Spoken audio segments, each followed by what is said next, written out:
बच्चों, combo classes में आपका बहुत बहुत स्वागत है। आज की क्लास में हम लोग पढ़ेंगे कैपेसिटर, जो कि हमारा टॉपिक है इलेक्ट्रिक पोटेंशियल एंड कैपेसिटेंस का ही पार्ट है। इसके पहले हम लोगों ने कल के वीडियो में पढ़ा था या इसके पहले के वीडियो में पढ़ा था इलेक्ट्रिकल कैपेसिटेंस क्या होता है, साथ ही साथ कंडक्टर क्या होते हैं, इंसुलेटर क्या होते हैं और डाइलेक्ट्रिक्स क्या होते हैं। साथ ही साथ हम लोगों ने पढ़ा था किसी भी स्फेरिकल कंडक्टर का कैपेसिटेंस कितना होगा, यानी कि उसको अंदर चार्ज को होल्ड करने की, चार्ज को अपने अंदर संग्रहित को स्टोर करने की कितनी प्रॉपर टेंडेंसी होगी, ये भी हम लोगों ने फार्मूला पढ़ा था। और उसका फार्मूला ड्राइव किया था, क्या किया था हम लोगों ने फार्मूला, C = 4πε0 KA, ये हम लोगों ने फार्मूला उसके लिए ड्राइव किया था। साथ ही साथ हम लोगों ने इंसुलेटर पढ़ा था। इंसुलेटर कहा था कि ऐसे मटेरियल जिसमें फ्री इलेक्ट्रॉन्स अवेलेबल नहीं होते, डाइलेक्ट्रिक्स उसी को कहते हैं, जिसमें करंट कंडक्ट नहीं होता, करंट फ्लो नहीं होता। साथ ही साथ हम लोगों ने कंडक्टर पढ़ा था कि जिसमें फ्री इलेक्ट्रॉन्स अवेलेबल होते हैं, तो उस तरह के मटेरियल्स को हम कंडक्टर कहते हैं। कैपेसिटेंस में हम लोगों ने कहा था कि अगर किसी मटेरियल की बात करें, अगर उसको चार्ज करने की, चार्ज को होल्ड करने की प्रॉपर्टी है उसके अंदर, चार्ज को रोकने की, अपने अंदर स्टोर करने की टेंडेंसी है उसके अंदर, तो हम कहते हैं कि वो एक कैपेसिटर है। और जितना चार्ज को होल्ड करने की प्रॉपर्टी है उसी को हम क्या कहते हैं, कैपेसिटेंस के नाम से जानते हैं। आज की क्लास में हम लोग पढ़ेंगे potential energy of a charge capacitor या चार्ज कंडक्टर, है ना। हम लोग क्या पढ़ेंगे, potential energy of a charge conductor, जिसको कैपेसिटर के नाम से भी जानते हैं। मान लेते हैं कि ये हमारे पास जो है, ये कोई हमारे पास ऑब्जेक्ट है, ए मान लेते हैं। इसका मास होगा कुछ ना कुछ, मास हमने लेट कर लिया, मास से ज्यादा हमको कुछ मतलब नहीं है। जब हम इसको चार्ज देंगे, अगर +Q चार्ज अगर हम देंगे तो क्या करेगा, ये अपने अंदर चार्ज को स्टोर करना शुरू करेगा। इस चार्ज को स्टोर कराने के लिए हमें कुछ एक्सटर्नल वर्क डन करना पड़ेगा, और वही वर्क डन जो होगा इस सिस्टम में पोटेंशियल के फॉर्म में स्टोर हो जाएगा। उसी एनर्जी को हम कहते हैं potential energy of a charge conductor या कैपेसिटर, है ना। तो हमने डिफिनीशन लिखा, some work has to be done in charging a conductor.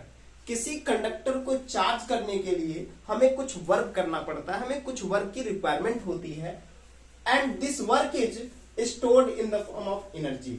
और यही वर्क जो हम चार्ज करने में उस पर डन कर रहे हैं, यही वर्क उस कैपेसिटर में या उस कंडक्टर में एनर्जी के फॉर्म में स्टोर हो जाता है, which is called as potential energy of a capacitor या फिर कंडक्टर, जो उस कैपेसिटर की या कंडक्टर की पोटेंशियल एनर्जी कहलाता है। अब बात फंसी कि अगर हम इसको एक कंडक्टर ले लेते हैं, इसको एक ही बार चार्ज तो टोटली दे नहीं देंगे, इसको क्या करना होगा, चार्ज को धीरे धीरे देना होगा। जस्ट लाइक अपने मोबाइल फोन की बात करते हैं, घर पे जो बैटरी लगा हुआ है इन्वर्टर के साथ, या फिर कोई भी सेल या बैटरी हमारे पास है, उसको हम चार्ज करते हैं, तो ऐसा नहीं करते कि तुरंत हमने कनेक्ट किया और तुरंत हमारा फुल चार्ज हो गया, ऐसा नहीं होता।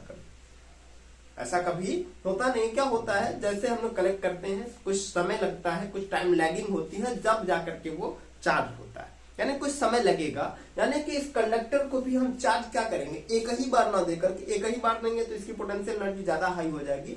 इस वजह से हमें क्या करना होगा, धीरे धीरे इस कंडक्टर को चार्ज देना होगा। और जब धीरे धीरे चार्ज देंगे, छोटे छोटे अमाउंट में चार्ज देंगे, तो क्या होगा, ये कैपेसिटर का जो पोटेंशियल होगा उसमें भी डिफरेंस आएगा। साथ ही साथ क्या होगा, इसका पोटेंशियल एनर्जी भी बढ़ता शुरू हो जाएगा। तो मान लेते हैं कि इस सिस्टम को एक small amount of charge dq देते हैं एट पोटेंशियल v पोटेंशियल पर, v इलेक्ट्रिक पोटेंशियल पर हम dq चार्ज देते हैं, तो वर्क हमें कुछ करने की जरूरत पड़ेगी। तो वही हमने लिखा, consider a small amount of charge dq। हमने क्या कहा, consider a small amount of charge dq is given to the system, is given to the conductor। मान लेते हैं कि इस कंडक्टर जो हमने लिया है उसको बहुत ही छोटे अमाउंट में dq चार्ज को देते हैं एट पोटेंशियल v पोटेंशियल पर, then amount of work done in is given by. तब जो हम dq चार्ज दे रहे हैं, तो ये dq चार्ज को देने में कितना वर्क डन करना होगा, तो हम पढ़े हैं W equal to V Q होता है, लेकिन हम क्यू चार्ज न दे करके डी क्यू चार्ज इसको दे रहे हैं। तो जब चार्ज कम दे रहे हैं तो वर्क भी कम करेंगे, तो क्या हो जाएगा हमारा D W equal to V D Q. Clear है? यानी कि हमें वर्क डन मिल गया डी क्यू चार्ज देने में, कितना वर्क डन मिल गया हम लोगों को, D W equal to V D Q. Clear है?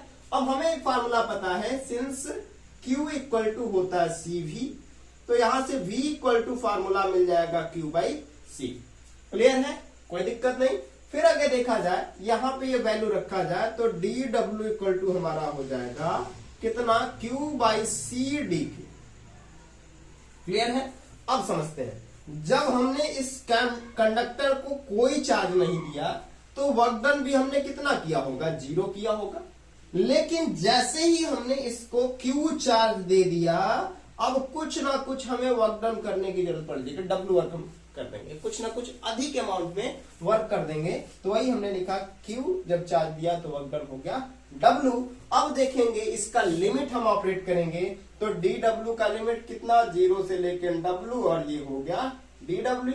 और इसका लिमिट कहां से लेकर, 0 से लेकर Q तक, और इसका क्या हो जाएगा Q बाई सी, और कितना dQ। क्लियर है? फिर इसको सॉल्व किया, तो इसको सॉल्व करेंगे तो ये हो जाएगा W। इसका इंटीग्रेशन हम लोगों ने पहले कर लिया है, limit upper limit lower limit लगा दिया हमने। यहां पर क्या हो जाएगा, 1 बाई सी आ जाएगा बाहर, और ये 0 से Q, और Q dQ हमारा ये बच गया। तो यहां से जब इसको फिर सॉल्व करेंगे तो W माइनस 0 हो जाएगा, और इक्वल टू क्या मिल जाएगा, 1 बाई सी, और ब्रैकेट में Q पर पावर 1 प्लस 1, क्योंकि यहाँ 1 है, x के पावर n का फार्मूला यूज करना है। कौन सा फार्मूला, x के पावर n dx का फार्मूला, क्या, x पावर n प्लस 1 अपान n प्लस 1, ये ना, ये इंटीग्रेशन का सबसे पहला फार्मूला हम लोगों ने यूज किया। तो इससे क्या हो जाएगा हमारा, Q के पावर 1 ऑलरेडी था जो कि लिखते नहीं है, तो 1 प्लस 1 और अपान 1 प्लस 1, और लिमिट 0 से लेकर हो गया Q तक। क्लियर है? यहां हो गया W इक्वल टू हो गया 1 बाई सी, और ब्रैकेट में Q स्क्वायर बाई 2, और लिमिट ऑपरेट कर दिया 0 से लेकर Q तक। बात क्लियर है इतनी? फिर आगे देखते हैं आगे क्या होता है।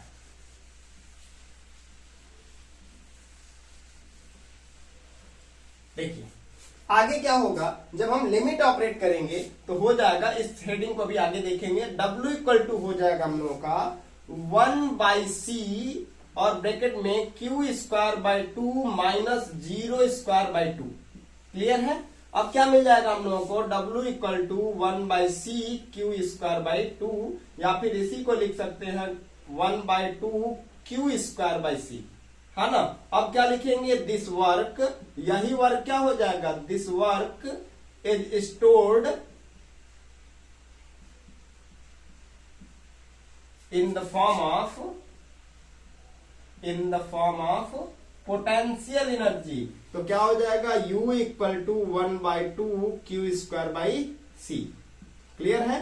अब देखो हमें पता है कि Q इक्वल टू होता है CV, जो कि यहां भी हम लोगों ने फार्मूला लिखा है कहीं, Q इक्वल टू CV हम लोगों ने ऑलरेडी यहां लिख रखा है। तो यहां से Q इक्वल टू CV जैसे ही रखेंगे तो हमें U इक्वल टू मिल जाएगा 1 by 2 CV square by C, है ना। तो क्या हो जाएगा, 1 by 2 C square V square by C, एक C से C कैंसिल, तो हो जाएगा 1 बाई 2 CV स्क्वायर। ये U की वैल्यू है ना, ये है। यही एनर्जी क्या होगा इस कैपेसिटर में, इस कंडक्टर में, जो भी कंडक्टर है, ये कंडक्टर मान लेते हैं, इसको प्लस Q चार्ज देने में क्या हो जाएगा, इतना ही वर्क या इतना ही एनर्जी की जरूरत होगी, इतना ही वर्क करना पड़ेगा। और यही वर्क जो होगा इस कंडक्टर में किस फॉर्म में स्टोर हो जाएगा, पोटेंशियल एनर्जी के फॉर्म में स्टोर हो जाएगा। बात क्लियर है? आई थिंक कि आपको समझ में आया होगा। ये टॉपिक बहुत ही मजेदार है, इंपॉर्टेंट अगर देखा जाए तो ये न्यूमेरिकल के बेस पर भी है, और साथ ही साथ इसका डेरिवेशन भी आपके बोर्ड एग्जाम में पूछा जाता है। तो इसका स्क्रीनशॉट आप ले लीजिएगा। नेक्स्ट हमारा टॉपिक है रीडिस्ट्रीब्यूशन ऑफ चार्जेज। हमारा टॉपिक पहले से ही हमने लिख रखा है, redistribution of charges, common potential, quantity of charge transferred and loss energy in redistribution of charge, है ना। यानी कि हमें क्या करना है, रीडिस्ट्रीब्यूशन ऑफ चार्ज के बारे में समझना है। तो रीडिस्ट्रीब्यूशन ऑफ चार्ज का मतलब क्या है, इसको सबसे पहले जानेंगे। साथ ही साथ हमें याद पता करना है कि जब कॉमन पोटेंशियल क्या होगा, साथ ही साथ कितना अमाउंट ऑफ चार्ज एक बॉडी से दूसरी बॉडी में ट्रांसफर होगी। फिर हमें निकालना है कि जब एक बॉडी से दूसरे बॉडी में चार्ज ट्रांसफर हो रहा है तो कंफर्म है कि या तो एनर्जी बढ़ेगी या फिर घटेगी, लेकिन यहां पर जो एनर्जी होती है वो कम हो जाती है। इस वजह से हम लिख रहे हैं loss of energy in redistribution of charge. Clear है? तो पहले इसका आप स्क्रीनशॉट ले करके रख लीजिए, फिर हम एक बार इसको इरेज करते हैं, है ना। चलिए इरेज करते हैं। आई थिंक कि एक बोर्ड में एक ये भी हो जाना चाहिए, नहीं होगा तो फिर आगे भी देखा जाएगा, कोई दिक्कत नहीं, बोर्ड तो है ही अपने पास।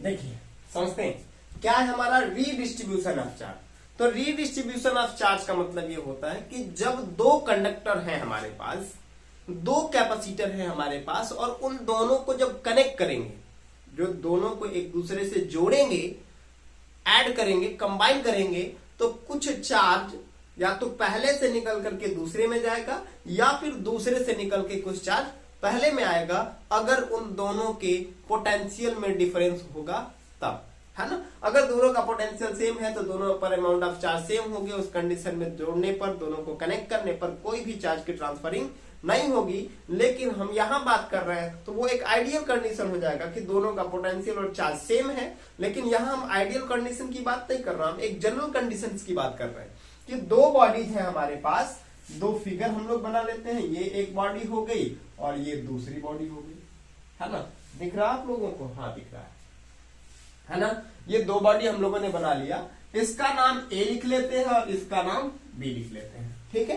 अब हमें पता है कि दो कंडक्टर हैं तो इनका कैपेसिटेंस भी होगा, तो इसका कैपेसिटेंस अब C1 लिख ले रहे हैं और इसका कैपेसिटेंस C2 लिख ले रहे हैं, ठीक है।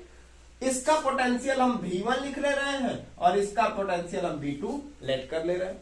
साथ ही साथ इसके ऊपर चार्ज का अमाउंट Q1 लेट कर ले रहे हैं और इसके ऊपर चार्ज का अमाउंट Q2 लेट कर ले रहे हैं, ठीक है। तो अब देखें, लिखेंगे consider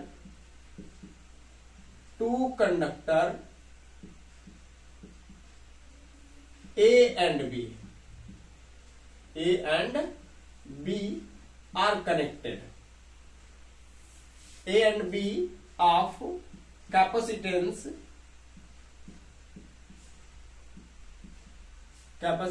C1 and C2 and having charges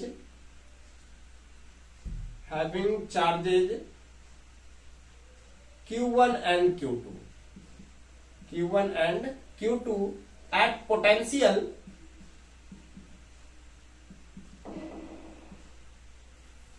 V1 and V2, है ना। जिनका पोटेंशियल क्या है, V1 और V2 है, और इसका कैपेसिटेंस C1 और C2 है। आर कनेक्टेड नहीं, या फिर यहीं तक पहले लिख लेते हैं, है ना। देन अब यहां पे कहेंगे, ब्रैकेट में लिख लेते हैं कि Q1 जो चार्ज है Q2 से ज्यादा है, यानी कि फर्स्ट बॉडी पे जो चार्ज है, अमाउंट ऑफ चार्ज है, वो दूसरे बॉडी से ज्यादा है। तो कंफर्म है कि जब इन दोनों बॉडीज को हम कनेक्ट करेंगे किसी वायर की हेल्प से, किसी कंडक्टर की हेल्प से, तो चार्ज की ट्रांसफरिंग A से B में होना स्टार्ट हो जाएगा, है ना। तो अब देखा जाए कि पहले पर चार्ज कितना रहा होगा, तो Q1 equal to C1 V1 रहा होगा, और दूसरे पर चार्ज रखा होगा Q2 equal to C2 V2। बात क्लियर है? इतनी बात समझ में आ गई। अब कहा जाए कि when A and B are connected, क्या किया जाए, A और B को एक दूसरे के साथ कनेक्ट किया जाए, then the charges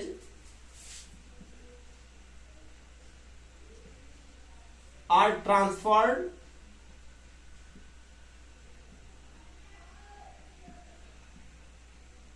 from A to B, A से बी में चार्ज की ट्रांसफरिंग होनी शुरू हो जाएगी। कब तक होगी?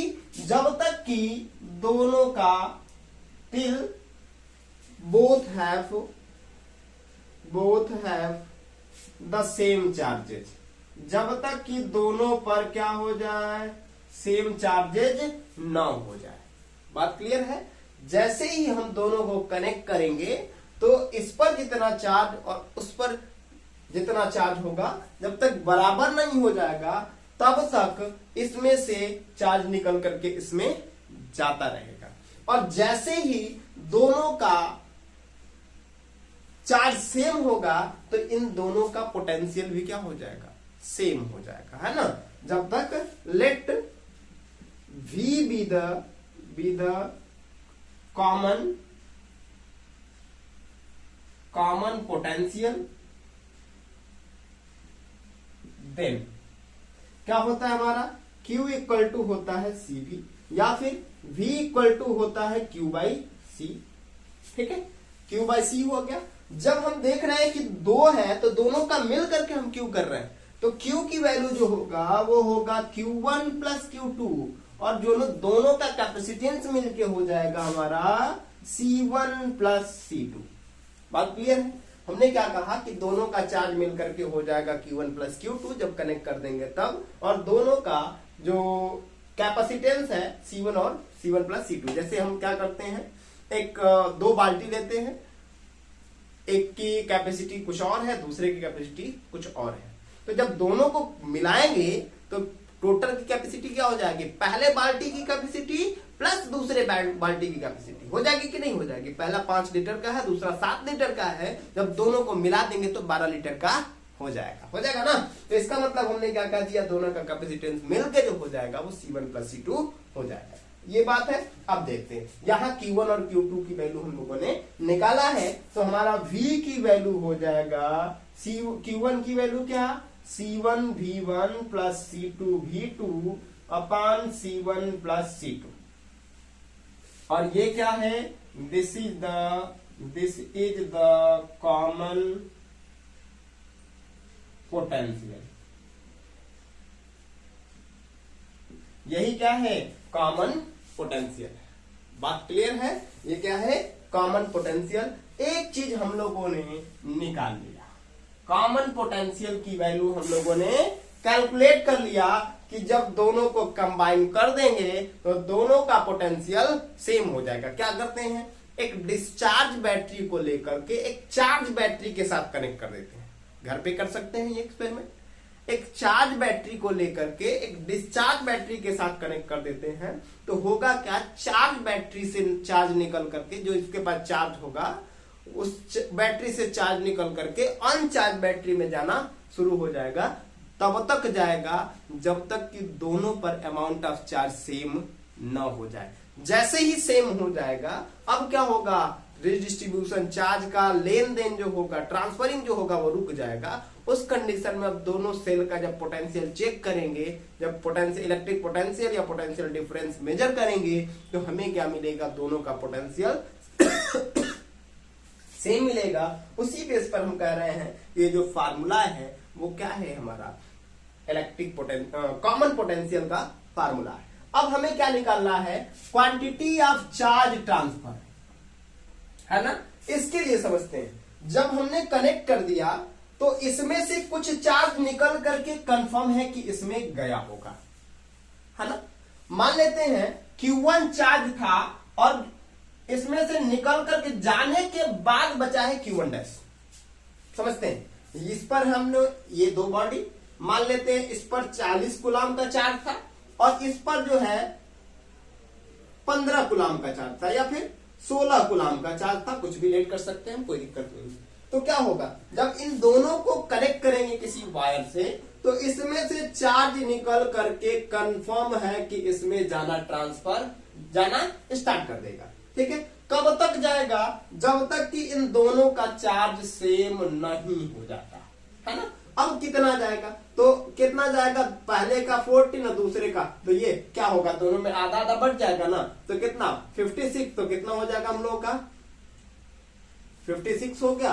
56 को 2 से डिवाइड करेंगे तो 28, यानी इसके पास भी 28 बचेगा और इसके पास भी 28 ही बचेगा, है ना। अब समझते हैं, 40 इसके पास था, अब बचा कितना 28, तो ट्रांसफर कितना हुआ 40 माइनस 28 कितना 12 कूलम चार्ज जो है ट्रांसफर हुआ है। तो हम इस पर भी लेट कर रहे हैं कि ट्रांसफर होने के बाद जो अमाउंट ऑफ चार्ज ए पर बचा है वो Q1 डैश बचा है और इस पर जो बचा है Q2 डैश बचा है।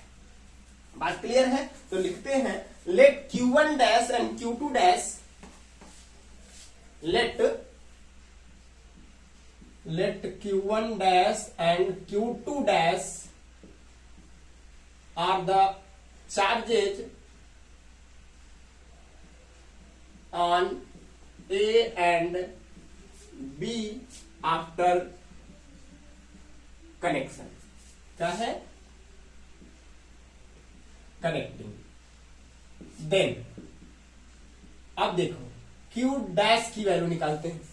Q डैश की वैल्यू जब निकालेंगे तो अब इन दोनों का पोटेंशियल कितना हो गया है, V हो गया ना, लेकिन इसका कैपेसिटेंस कितना रह गया, C1 ही रह गया है और इसका कैपेसिटेंस अभी भी C2 ही है अलग अलग। तो Q1 डैश की वैल्यू मिल जाएगी C1V और Q2 डैश की वैल्यू जो मिलेगी वो C2V मिल जाएगी। बात क्लियर है, समझते हैं।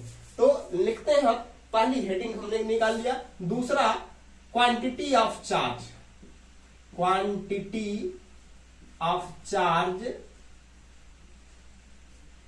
ट्रांसफर्ड,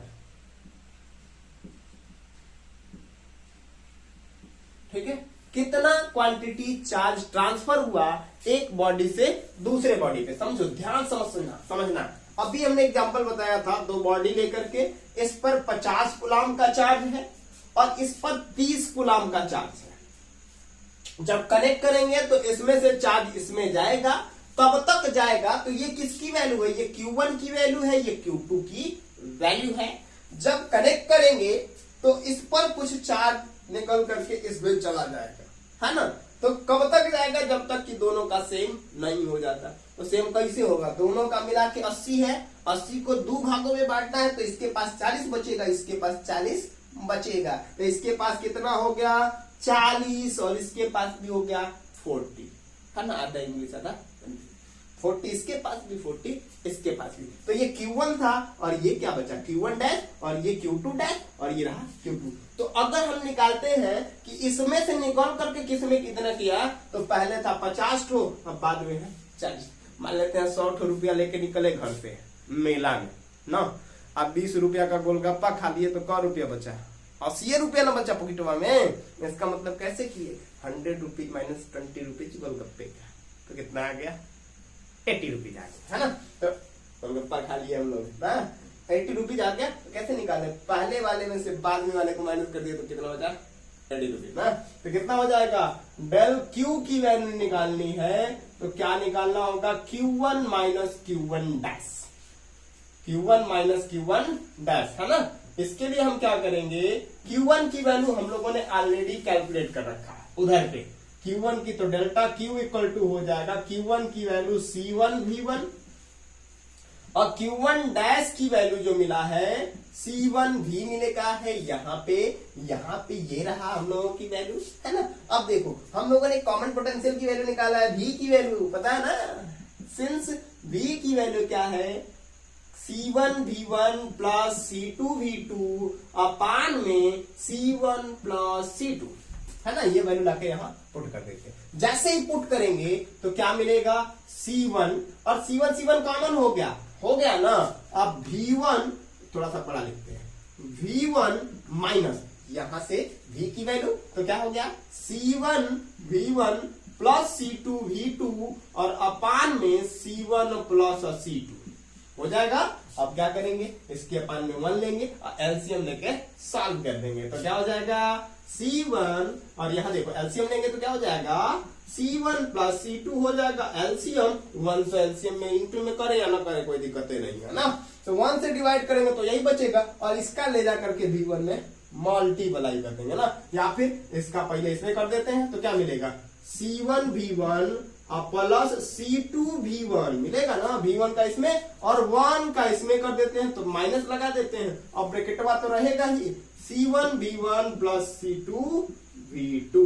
बात क्लियर, आगे बात समझ में है ना। एलसीएम लेके सॉल्व करना है, इसको हटा देते हैं यहां से, ठीक है। चलो देखते हैं C1 हो गया, यहाँ पे C1 V1 हो गया, यहाँ C2 V1 हो गया, माइनस C1 V1 और E वाला प्लस जो है E वाले माइनस से किस में कन्वर्ट हो गया, माइनस में कन्वर्ट हो गया, कितना C2 V2 और टोटल के अपान में हमारा C1 प्लस C2 तो रहबे करेगा, कहा जाएगा बेचारा, है ना।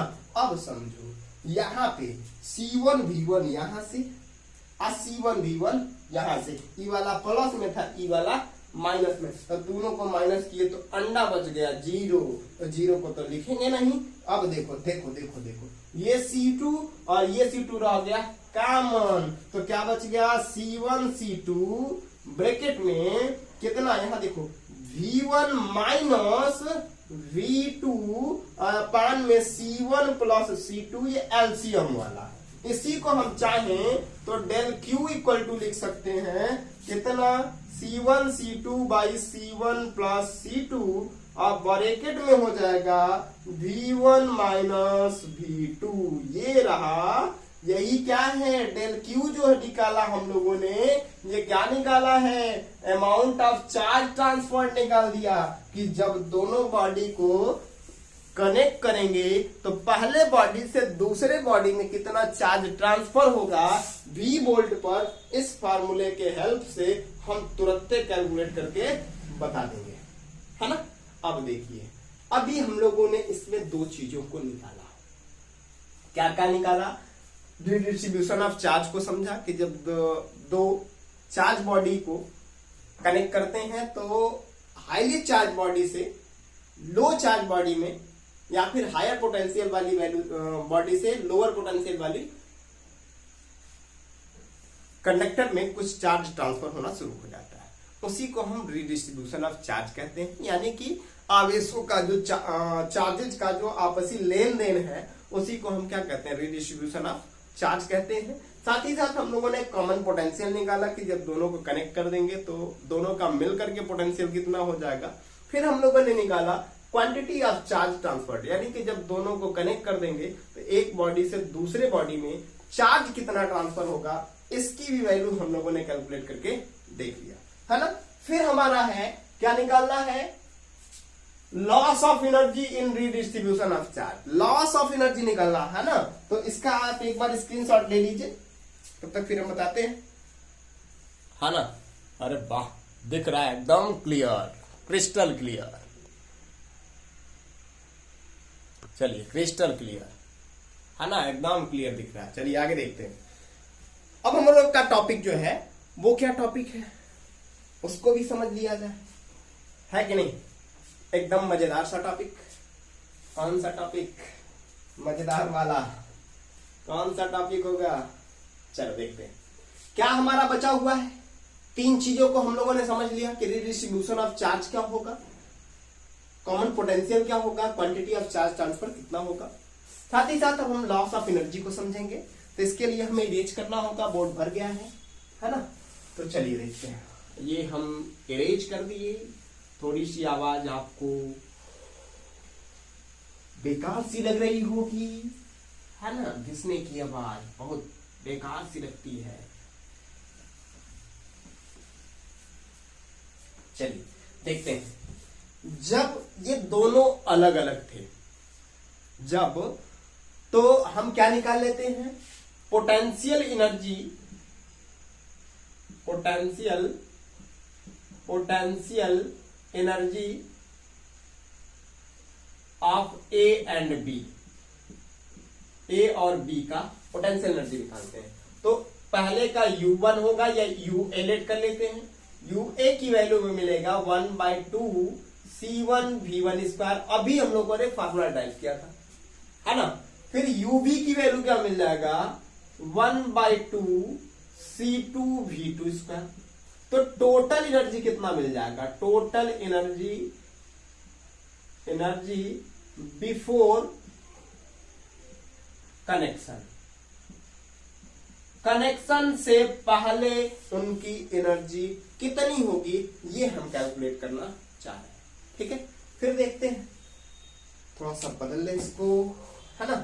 टोटल एनर्जी बिफोर कनेक्शन देखना चाह रहे हैं तो U1 लेट कर लेते हैं, है ना, बढ़िया चीज। तो कितना हो जाएगा हम लोगों का, दोनों को ऐड कर देते हैं, UA प्लस UB। तो कितना हो जाएगा, 1/2 C1V1 square plus 1/2 C2V2 square.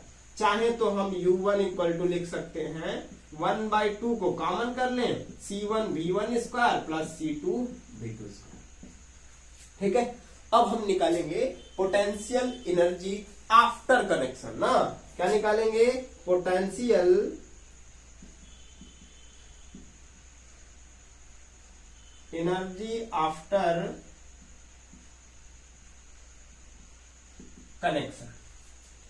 Connection के बाद। तो कनेक्शन के बाद लेट कर लेते हैं कि U2 है, कनेक्शन के बाद क्या है, U2 है।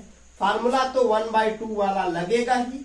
अब देखते हैं, कनेक्ट करने के बाद दोनों का कैपेसिटेंस मिल करके C1 प्लस C2 हो गया है। तो क्या हो जाएगा, C1 प्लस C2, और दोनों का पोटेंशियल V हो गया है, बातें खत्म। अब देखो, हम लोगों ने V की वैल्यू लिखा है कि since V equal to C1V1 plus C2V2 upon C1 plus, पक्का कोई दिक्कत है ना, ये फार्मूला हम लोगों ने यहाँ लिखा, ऑलरेडी लिख रखा, हम लोगों ने पढ़ा भी था यहाँ पर, है ना। चलिए आगे देखते हैं। तो यहां से V की वैल्यू जैसे पुट करेंगे तो हमें U2 की वैल्यू मिल जाएगा 1/2 C1 प्लस C2, और यहां पर क्या मिलेगा, C1V1 plus C2V2 upon C1 plus C2 का होल स्क्वायर। क्लियर है ना। अब देखें, यहां से अब जब जैसे ही हम इसका स्क्वायर करेंगे तो क्या मिल जाएगा, U2 की वैल्यू मिल जाएगा 1/2 C1 प्लस C2 और इंटू C1V1 प्लस C2V2 का whole square upon C1 plus C2 का होल स्क्वायर मिल जाएगा। फिर देखते हैं आगे और सॉल्व किया जाए, जल्दी होने वाला है, खत्म होने वाला है ये भी टॉपिक। चलिए देखते हैं क्या है। U2 की वैल्यू हम लोगों को निकालना है, U2 की वैल्यू निकल जाएगा। अब देखो, यहां भी C1 प्लस C2, यहां भी ये स्क्वायर लगा है तो एक यहां से घर गया अपने, क्या हो जाएगा, U2 की वैल्यू हो जाएगा 1/2 C1V1 प्लस C2V2 का whole square upon C1 plus C2, है ना। इतना हम लोगों ने निकाल दिया। U2 की वैल्यू मतलब पोटेंशियल एनर्जी आफ्टर कनेक्शन। जब दोनों को कनेक्ट कर दिए उसके बाद पोटेंशियल एनर्जी का फार्मूला हमने ये निकाल लिया, और बिफोर कनेक्शन हम लोगों ने पोटेंशियल एनर्जी का फार्मूला ये निकाल लिया। अब क्या करेंगे, लॉस एनर्जी निकालेंगे, लॉस एनर्जी निकालेंगे। तो इसके लिए डेल्टा यू इक्वल टू क्या, U1 माइनस U2। पहले ज्यादा है बाद में कम हो गया तो लॉस ही ना हुआ। अब देखो कैसे पता कि पहले ज्यादा था बाद में कम हो गया, जब वैल्यू पुट करके निकालेंगे। अगर इसका कैपेसिटेंस पोटेंशियल चार्ज दिया होता, हम वैल्यू रख लेते तो हम लोगों को ऑलरेडी मिल जाता, और हम देखते कि नहीं भैया चार्ज जो पोटेंशियल की वैल्यू है वो कम हुई है। उसी बेस पे हम लोग यहाँ बात कर रहे हैं कि U1 माइनस U2 होगा। कभी आप देखिए, अगर हम U1 माइनस U2 करते हैं, वैल्यू प्लस में आई तो मतलब कंफर्म है कि U1 ज्यादा रहा होगा, U2 कम रहा होगा। और अगर कहीं वैल्यू हमारी क्या आ जाती है, U1 माइनस U2 करते हैं, वैल्यू माइनस में आ गई, इसका मतलब U2 ज्यादा था। कैसे देखो, 3 में से अगर 5 में से 3 माइनस करेंगे तो ये U1 है, ये U2 है। इसको करेंगे तो प्लस में ना आएगा ना। इसका मतलब क्या होगा, U1 ग्रेटर देन U2, और अगर 3 में से 5 को माइनस करते हैं तो -2 आएगा कि नहीं आएगा? इसका मतलब क्या है, U2 जो है ग्रेटर देन U1 है। बात क्लियर है ना? वही बात हम लोग यहाँ भी कर रहे हैं। अगर U1 माइनस U2 करते हैं और अगर वैल्यू प्लस में आ जाती है इसका मतलब लॉस होगा, लेकिन हम पहले ही देख चुके हैं लॉस एनर्जी, क्योंकि हम लोग को निकालना है ना। फिर देखते हैं तो कितना हो जाएगा। U1 की वैल्यू जब हम यहां से पुट करेंगे तो कितना हो जाएगा, 1/2 C1 V1 square plus C2 V2 square minus इसकी वैल्यू रखो तो हो जाएगा 1/2 C1, अरे सॉरी यहां से ना ये तो हो गया है ना, तो कितना हो जाएगा C1 square V1 square plus ये A प्लस B के होल स्क्वायर में ब्रेक कर लेते हैं, C1 square V1 square plus C2 square V2 square plus 2C1 C2 और इंटू V1 V2 और अपान में हो जाएगा C1 प्लस C2। बात क्लियर है? अब समझते हैं। तो डेल्टा U की वैल्यू हो जाएगा 1/2 कॉमन हो गया सब में से, यहां क्या हो गया C1 V1 square plus C2 V2 square upon 1 और माइनस यहां क्या हो गया C1 V1 square plus C2 V2 square plus 2C1 C2 V1 V2 और अपान में हो गया हम लोगों का C1 प्लस C2। यहां भी एलसीएम लेके सॉल्व करेंगे तो हमारा एलसीएम हो जाएगा कितना, C1 प्लस C2 हो जाएगा एलसीएम। इसका इसमें मल्टीप्लाई कर देते हैं तो C1 का इन दोनों में करेंगे तो C1 का इसमें करेंगे तो हो जाएगा C1 square V1 square plus C1 C2 V2 square. अब समझते हैं, हमने C1 का इन दोनों में किया तो ये आया, फिर C2 का करेंगे तो कितना होगा C1 C2 V1 स्क्वायर, यहां C2 का करो तो C1 था पहले, C2 हो गया और V1 स्क्वायर ऑलरेडी हो गया, प्लस क्या करेंगे प्लस हो गया C2 स्क्वायर V2 स्क्वायर, यहां C2 का C2 में करेंगे C2 स्क्वायर हो जाएगा, V2 स्क्वायर उसी तरह से रह जाएगा ना। फिर माइनस, अब इसको लिखेंगे तो ब्रैकेट में लिखेंगे, ब्रैकेट में लिखने से बेटर है कि ब्रैकेट हटा के माइनस के वजह से प्लस को माइनस में कन्वर्ट कर लेते हैं। तो जब ये माइनस है तो ये सबको साइनवा को क्या कर देगा, माइनस में कर देगा, तो C1 square V1 square minus C2 square V2 square है ना। फिर देखते हैं, फिर क्या minus 2C1 C2 V1 V2, ये हो गया हम लोगों का एलसीएम तो हमारा यहाँ पे है ही। अब देखो क्या क्या कटेगा, ये देखो C1 V1 स्क्वायर, यहां से C1 V1 स्क्वायर अपने घर गया, C2 V2 स्क्वायर यहां से अपने घर गया ना। अब देखो C1 C2 C1 C2 C1 C2 common है तो क्या मिल जाएगा 1/2 C1 C2 कॉमन, ब्रैकेट में क्या बचेगा, ब्रैकेट में क्या बचेगा, यहां पे बच जाएगा V2 स्क्वायर माइनस नहीं प्लस V1 स्क्वायर फिर माइनस 2V1 V2 मिलेगा ना, अपान में कितना C1 प्लस C2 मिलेगा, यहां क्या मिल जाएगा 1/2 C1 C2 अपान C1 प्लस C2, इस तरह से लिख लिए। अब ब्रैकेट में क्या बचा V1 square plus V2 square minus 2V1 V2। बात क्लियर है? फिर इसको सॉल्व करते हैं तो ये हम लोगों को डेल्टा U की वैल्यू मिल रहा है, तो ये डेल्टा U की वैल्यू जो हो जाएगा कितना 1/2 C1 C2 अपान C1 प्लस C2 और यहां देखो A square plus B square minus 2B, A minus B का होल स्क्वायर कितना B1 माइनस B2 का होल स्क्वायर। अरे देखो यहां नहीं यहां है ना, this is the loss energy है ना, थोड़ा सा राउंड कर दिया हमने है ना। यही क्या है लॉस एनर्जी का एक्सप्रेशन है। इसका मतलब जब दो बॉडीज थे, दो कंडक्टर जिनमें से एक पर चार्ज ज्यादा था दूसरे पर चार्ज कम था, जब हम उनको कनेक्ट करेंगे तो इतनी ही एनर्जी लॉस होगी एक से दूसरे में चार्ज जाने में। बात क्लियर है? मिलते हैं नेक्स्ट वीडियो में जल्दी ही कैपेसिटर लेकर के। अगर आप हमारे चैनल पर नए हैं तो लाइक करिए, शेयर करिए, सब्सक्राइब करना मत भूलिए, साथ ही साथ प्यारा प्यारा सा कमेंट लिख दीजिए। धन्यवाद।